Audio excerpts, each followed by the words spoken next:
Ассаламу алейкум. Жараткандын каалоосу бар, биздин каалообуз бар.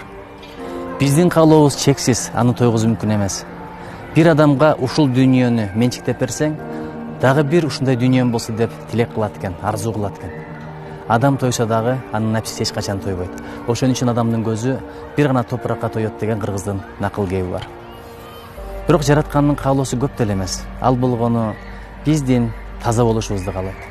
Аманатка кыянат кылба дейт. Уурдаба, арам жебе, адал жашоо өткөр деп гана талап коет. Ошол эле мезгилде ыйманда жаша, намазыңды оку, орозоңду тут. Бай болсоң, зекетиңди бер, ажыга бар деп аз гана каалоосун айткан. Ким эгерде жараткандын каалоосун аткарса, жараткан анын каалоосун аткарат. Жашоонун өзгөргүс мыйзамы мына ушул.